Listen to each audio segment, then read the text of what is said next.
milhares de pessoas de todo o Império Romano, do Norte da África, do Médio Oriente em geral, de várias partes do Império.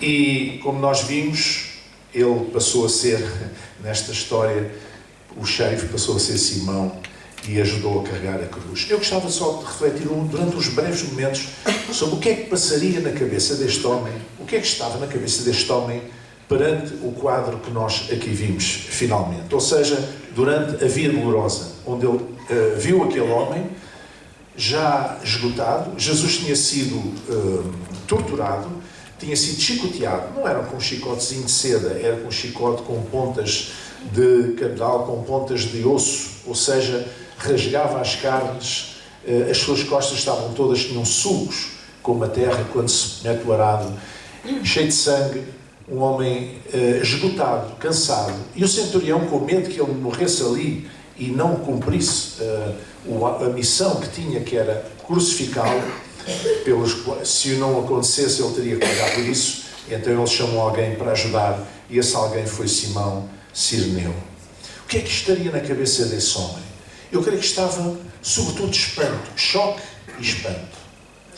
A primeira razão porque eu penso isto é porque ele tinha ido a Jerusalém para assistir à beleza plástica, à beleza litúrgica das festas no templo em Jerusalém, que eram festas muito bonitas mesmo para os gentios, festas com uma beleza extraordinária. E de repente, quando está a caminhar pela chamada Via Dolorosa, ele depara-se com aquele quadro chocante de um homem quase a morrer, ensanguentado, a caminho do Calvário, e ele ouve dizer que era um homem virtuoso, não era nenhum malfeitor, era um homem virtuoso, que só tinha andado a fazer o bem. E certamente que este choque entre a crueza da paixão, da tortura de Jesus e a beleza do tempo foi alguma coisa que espantou, foi alguma coisa que chocou Simão Cireneu, com certeza.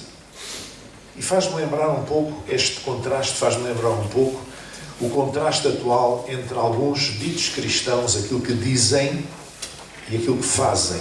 Tem sido o problema da Igreja ao longo dos tempos. A diferença entre aquilo que as pessoas dizem, que os líderes dizem, e aquilo que eles fazem. A segunda razão porque eu penso que ele estava espantado foi pela mansidão de Jesus face ao ódio religioso. Jesus sabia que o ódio religioso é que tinha levado Jesus ao Calvário. Ele sabia, Simão sabia, ou tinha ouvido falar, que há pouco tempo atrás, no pátio do governador Pilatos, a multidão tinha gritado de forma histérica: crucificam, crucificam, exigindo a morte de Jesus. Com certeza tinham ouvido falar dos truques do Sinédrio para tentar levar Jesus à morte, apesar de não haver razão nenhuma na lei que o pudesse levar Jesus à morte. Então, este contraste, com certeza que o chocou, que o espantou. A diferença entre a mansidão que Jesus mostrou perante o ódio religioso que o levou ao patíbulo. O Novo Testamento diz que Jesus caminhou para o Calvário como ovelha muda para o matadouro. Ele não reclamou, ele não protestou, ele não barafustou, ele apenas foi em frente, porque ele sabia que essa era a sua missão. E finalmente, eu creio que a razão que mais espantou e chocou, sobretudo espantou Simão Cireneu, foi o facto de ele ter percebido que Jesus, esse Cristo que estava crucificado, em agonia, nas agonias da morte, ele ainda assim teve forças para perdoar a uma pessoa que estava ao seu lado e que não merecia, dar o perdão de Deus a um ladrão. E todos estes contrastes, com certeza, contribuíram para que ele ficasse com a cabeça num nó, não é? Verdadeiramente. Nós, se estivéssemos no lugar dele, certamente ficaríamos também espantados e chocados por aquilo que estávamos a ver. Ao longe, na crucificação, havia muita gente que estava a assistir à cena. Talvez alguns tinham estado acompanhado a Via Dolorosa. Talvez alguns tinham acompanhado os milagres que Jesus tinha feito. O bem que Jesus tinha feito às pessoas, aliviando o seu sofrimento, curando enfermos, fazendo coisas extraordinárias. mas estavam ali ao longe a apreciar o que estava a passar. Então nós podemos dizer que o espanto de Simão Cireneu leva-nos a compreender, por um lado, a loucura dos homens e, por outro lado, o imenso amor de Deus. E leva-nos a render perante esse amor. E perante aquilo que nós estamos a ver hoje, a loucura do mundo com a guerra, o ódio, a mentira e a destruição, isso realça ainda mais o amor de Jesus e exige-nos uma resposta. Na verdade, não foram os pregos que prenderam Jesus à cruz.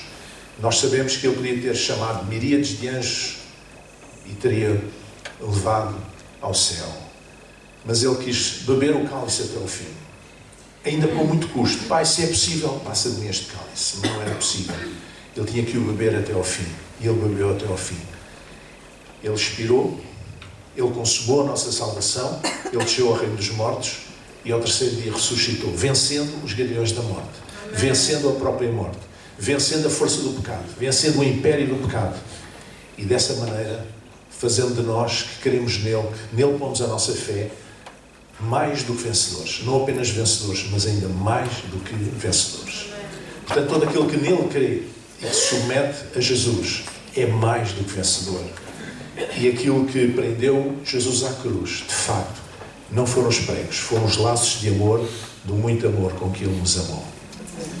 Por isso, eu gostaria que todos ficássemos de pé e quero fazer um desafio. Eu, pastor, me permite aqui à frente, por favor. Quero fazer um desafio, gostaria que curvássemos a nossa cabeça e fechássemos os nossos olhos durante os momentos. E o desafio é este. Todos aqueles que se querem render ao amor de Jesus, proponham isto no vosso coração. Proponham isso no vosso coração esta manhã. Aqueles que já o fizeram, reafirmem este desejo. Sim, eu vejo que o imenso amor de Deus em Jesus é tudo aquilo que eu preciso para a minha vida. E aquelas pessoas que estão aqui que eventualmente ainda não o fizeram, podem propor no seu coração fazê-lo esta manhã. Eu quero render-me ao amor de Jesus. Este amor imenso, este amor que não se explica. Eu entrego a minha vida, nesta hora, nas mãos de Jesus. Amém. Amém. Vamos orar. Senhor, obrigado pela Tua presença neste lugar. Obrigado porque aquilo que foi ilustrado representa alguma coisa bem real, que é o trajeto do Nosso Senhor, tudo aquilo que aconteceu. Mas como nós ouvimos também, Ele não ficou no reino dos mortos, Ele não permaneceu nessa condição, Ele ressuscitou e nós estamos alegres, e vamos celebrar, estamos satisfeitos também. Mas além disso, lembra-nos ao sairmos deste lugar, Senhor. Lembra-nos da brevidade da vida, lembra-nos que as nossas escolhas, todas elas têm consequências. E cada um de nós possa sair deste lugar escolhendo a melhor parte, entendendo, Senhor, aquilo que Tu colocaste no nosso coração, os desafios de alguns de nós reconciliarmos contigo, alguns de nós aceitarmos o desafio de Te conhecermos melhor, de uma forma mais pessoal também, mas que não haja ninguém neste lugar que saia da mesma forma como entrou. Que haja verdadeiramente um desafio no nosso coração, no nosso espírito, no âmago da nossa alma também. Senhor, e nós queremos bem dizer o Teu nome nesta manhã também. Se connosco o resto deste dia, mas que permaneça este desafio de estarmos mais perto da Tua presença também. Nós te agradecemos isso no nome de Jesus. Amém. Que a graça do nosso Senhor Jesus Cristo, o amor de Deus e a comunhão do Espírito Santo estejam com todos nós. Amém. Terminamos aqui e reafirmo o convite para sexta-feira às 8h30 da noite e domingo às 10h30 da manhã. Deus os abençoe. Amém.